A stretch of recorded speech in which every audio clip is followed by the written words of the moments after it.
ಜೈ ಶ್ರೀರಾಮ್. ನೀವು ನೋಡ್ತಾ ಇದ್ದೀರಾ ಟಿವಿ ವಿಕ್ರಮ. ನಾನು ಸೌಮ್ಯ ಸನಾತನಿ. ನಮ್ಮ ಟಿವಿ ವಿಕ್ರಮದ ಎಲ್ಲ ಕಾರ್ಯಕ್ರಮಗಳ ನೋಟಿಫಿಕೇಶನ್ ನಿಮಗೆ ಸಿಗಬೇಕಂತ ಹೇಳಿದ್ರೆ ನಮ್ಮ ಟಿವಿ ವಿಕ್ರಮ ಚಾನೆಲ್ ಅನ್ನು ಸಬ್ಸ್ಕ್ರೈಬ್ ಮಾಡಿ, ಹಾಗೆ ಬೆಲ್ ಬಟನ್ ಕ್ಲಿಕ್ ಮಾಡೋದನ್ನು ಖಂಡಿತ ಮರಿಬೇಡಿ. ಇವತ್ತು ಈ ಕ್ಷಣ ಒಂದು ವಿಷಯ ನನಗೆ ಅರ್ಥ ಆಯಿತು. ಮೋದಿ ಆಗಲಿ, ಭಾರತೀಯ ಸೇನೆ ಆಗಲಿ, ಪಾಕಿಸ್ತಾನಕ್ಕೆ ಏನೂ ಮಾಡಬಾರ್ದು. ಈ ಸೇಡು, ರಕ್ತ ಇದೆಲ್ಲ ಬೇಡವೇ ಬೇಡ. ನಿಜ ಹೇಳಬೇಕಂದ್ರೆ ಅವ್ರ ಮೇಲೆ ಆ್ಯಕ್ಷನ್ ತಗೊಳ್ಳೋದೇ ವೇಸ್ಟ್. ಮೊದಲು ಮೋದಿ ಮಾಡಬೇಕಾಗಿದ್ದೇನು ಗೊತ್ತಾ? ಭಾರತದ ಒಳಗೆ ಕೆಲ ಕಜ್ಜಿ ನಾಯಿಗಳಿದೆ, ಅವುಗಳಿಗೆ ಸರಿಯಾದ ಮೆಡಿಸಿನ್ ಕೊಟ್ಟು ವಾಸಿ ಮಾಡಬೇಕು. ವಾಸಿ ಆಗಿಲ್ಲ ಅಂದರೆ ಹೊಡೆದು ಹಾಕಿಬಿಡಬೇಕು. ಇಲ್ಲಾಂದರೆ ಹುಚ್ಚು ನಾಯಿಗಳ ಸಂತತಿ ಜಾಸ್ತಿ ಆಗ್ತಾನೇ ಇರುತ್ತೆ. ರಾಬರ್ಟ್ ವಾದ್ರಾ ಯಾರು ಇವನು? ದೇಶಕ್ಕೆ ಈತನ ಕೊಡುಗೆ ಏನು? ಒಂದು ಪೈಸೆ ಉಪಯೋಗ ಆಗಿಲ್ಲ ಈತನಿಂದ. ಈತ ಬಂದು ಕಾಶ್ಮೀರದ ಅಟ್ಯಾಕ್ ಬಗ್ಗೆ ಹೇಳ್ತಾನೆ. ಅದನ್ನು ಕೇಳ್ತಾ ಇದ್ರೆ ಒಂದಲ್ಲ ಎರಡು ಕಪಾಲಕ್ಕೆ ಬಾರಿಸಬೇಕು ಅನ್ಸುತ್ತೆ.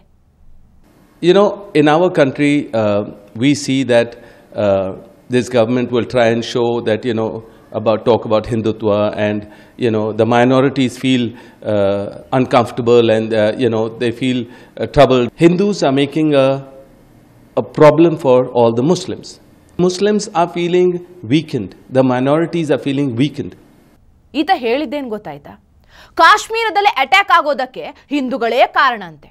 ಹಿಂದೂಗಳು ಮುಸಲ್ಮಾನರಿಗೆ ಅಲ್ಲಿ ವಿಪರೀತ ಕಾಟ ಕೊಟ್ಟಿದ್ದರ ಪರಿಣಾಮ ಹೀಗಾಗಿದೆ ಅಂತೆ. ಈತ ಕಾಶ್ಮೀರಕ್ಕೆ ಹೋದ್ರೆ ಹಿಂದೂಗಳು ಕಾಲಲ್ಲಿದ್ದ ಚಪ್ಪಲಿ ಕೈಗೆ ತೆಗೆದುಕೊಳ್ಳೋದು ಗ್ಯಾರಂಟಿ. ನಿನ್ನ ಜನ್ಮಕ್ಕಿಷ್ಟು. ಇಂಥ ಮಾತು ಹೇಳಿದ್ರು ಕೂಡ ಯಾವ ಹಿಂದೂ ಕೂಡ ನಿನಗೆ ಇನ್ನೂ ಕೂಡ ಏನೂ ಮಾಡಿಲ್ಲ. ಹಿಂದೂಗಳು ಅಂದ್ರೆ ಇದು. ಮಿಸ್ಟರ್ ರಾಬರ್ಟ್, ನೀವೇನಾದರೂ ಕೂಡ ಮೊನ್ನೆ ಕಾಶ್ಮೀರದಲ್ಲಿದ್ದಿದ್ರು ಅವರು ಹಿಂದುವ ಮುಸ್ಲಿಂ ಅಂತ ಕನ್ಫರ್ಮ್ ಆಗಿ ಹೊಡೆದು ಹಾಕ್ತಾ ಇದ್ರು. ನಿಮ್ಮನ್ನೇನು ಮಾಡ್ತಾ ಇರಲಿಲ್ಲ ಅಂದ್ಕೊಳ್ಬೇಡಿ. ಇಷ್ಟು ದೊಡ್ಡ ಇನ್ಸಿಡೆಂಟ್ ಆಗಿದೆ. ಹಿಂದೂಗಳು ಯಾರು ಅಂತ ಹುಡುಕಿ ಕೊಂದಿದ್ದಾರೆ. ಈಗಲೂ ಈ ಮನುಷ್ಯನ ಓಲೈಕೆ ನೋಡಿ. ಬೆಂಕಿ ಬಿತ್ತು ನಿಮ್ಮ ಓಲೈಕೆಗೆ. ಅಟ್ಲೀಸ್ಟ್ ನಿಮ್ಮ ಒಳ್ಳೆಯದಕ್ಕೆ ಹೇಳ್ತಾ ಇದ್ದೀನಿ, ಸ್ವಲ್ಪ ದಿನ ಸೈಲೆಂಟ್ ಆಗಿ ಇದ್ದು ಬಿಡಿ. ಇಲ್ಲ ಜನ ಕಲ್ಲು ತಗೊಂಡು ಹೊಡಿತಾರೆ. ಇಸ್ರೇಲ್ ನೋಡಿದ್ರ ಈ ದೇಶದ ಒಗ್ಗಟ್ಟನ್ನು? ಹಮಾಸ್ ದಾಳಿ ಮಾಡಿದಾಗ ಸ್ವತಃ ಮಾಜಿ ಪ್ರಧಾನಿ ಕೂಡ ಸೇರ್ಕೊಂಡು ಹಮಾಸ್ ಪಡೆಯನ್ನು ಧ್ವಂಸ ಮಾಡಿ ಹಾಕಿದ್ರು. ಆದರೆ ಇಲ್ಲಿರೋದು ಇಂಥ ಕಚಡಗಳು.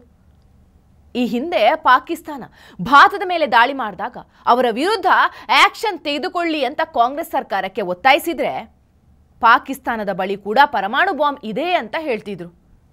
ಆದರೆ ಕಾಂಗ್ರೆಸ್ ಸರ್ಕಾರ ತೆಗೆದುಕೊಳ್ಬೇಕಾದ ಕಠಿಣ ಕ್ರಮವನ್ನು ಈಗ ನರೇಂದ್ರ ಮೋದಿ ಮಾಡಿ ತೋರಿಸಿದ್ದಾರೆ. ಮೋದಿ ಪರಮಾಣು ಬಾಂಬ್ಗಿಂತ ಹೆಚ್ಚು ಪರಿಣಾಮ ಬೀರುವ ದಾಳಿಯನ್ನು ಮಾಡಿದ್ದಾರೆ. ಭಾರತ ಸರ್ಕಾರ ಇಷ್ಟೆಲ್ಲ ಮಾಡಿದರೂ ಕೂಡ ಕಾಂಗ್ರೆಸ್ ಅನ್ನೋ ಈ ಪ್ರೇತಾತ್ಮಕ್ಕೆ ಮುಕ್ತಿಯೇ ಸಿಗಲಿಲ್ಲ. ಪೆಟ್ಲಗಾಮ್ನಲ್ಲಿ ಪುರುಷನ ಬಟ್ಟೆಯನ್ನು ಬಿಚ್ಚಿ ಇಂಟರ್ನಲ್ ಪಾರ್ಟನ್ನು ಚೆಕ್ ಮಾಡಿ ಗುಂಡು ಹಾರಿಸಿ ಕೊಲೆ ಮಾಡಿದ್ದಾರೆ.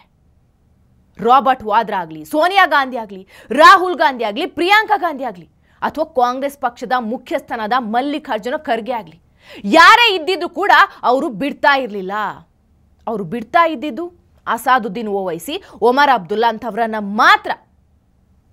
ಆ ಮಮತಾ ಬ್ಯಾನರ್ಜಿ, ಆಕೆ ತಟ್ಟೆಯಲ್ಲಿ ಜಿಹಾದಿಗಳು ಬಂದು ಗಲೀಜು ಮಾಡ್ತಾ ಇದ್ದಾರೆ. ಈಕೆ ಇಲ್ಲಿ ಬಂದು ರಾಜತಾಂತ್ರಿಕತೆ ಬಗ್ಗೆ ಹೇಳ್ತಾರೆ.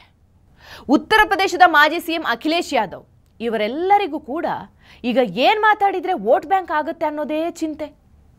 ಇದರ ಮಧ್ಯೆ ನಮ್ಮ ಖರ್ಗೆ ಸಾಹೇಬ್ರು ಸುಕುಮಾರ ಮರಿ ಖರ್ಗೆ ಈಗಲೂ ಕೂಡ RSS ಮುಸ್ಲಿಮರ ವಿರುದ್ಧ ಮಾತಾಡ್ತಾರೆ ಅಂತ ನೊಂದುಕೊಳ್ತಾರೆ. ಇವರಿಗೆ ಇವ್ರದೇ ವೋಟ್ ಬ್ಯಾಂಕ್ ಚಿಂತೆ. ಮೊದಲು ಇವರನ್ನ ಸರಿ ಮಾಡ್ಕೊಳ್ಬೇಕು. ಯಾವತ್ತೂ ಕೂಡ ದೇಶದ ಹೊರಗಿನ ಶತ್ರುಗಳಿಗಿಂತ ಒಳಗಿರೋ ಶತ್ರುಗಳೇ ಡೇಂಜರ್. ಇತಿಹಾಸದಲ್ಲಿ ನಮ್ಮ ಸಾಕಷ್ಟು ವೀರರಾಜರನ್ನ ಒಳಗಿದ್ದ ಕಂತ್ರಿಗಳೇ ಚೂರಿ ಹಾಕಿ ಕೊಂದಿದ್ದು. ಯಾವತ್ತೂ ಇದನ್ನು ಮರಿಬೇಡಿ. ಟಿವಿ ವಿಕ್ರಮ, ದೇಶ ನಿಮ್ಮ ಕೈಯಲ್ಲಿ.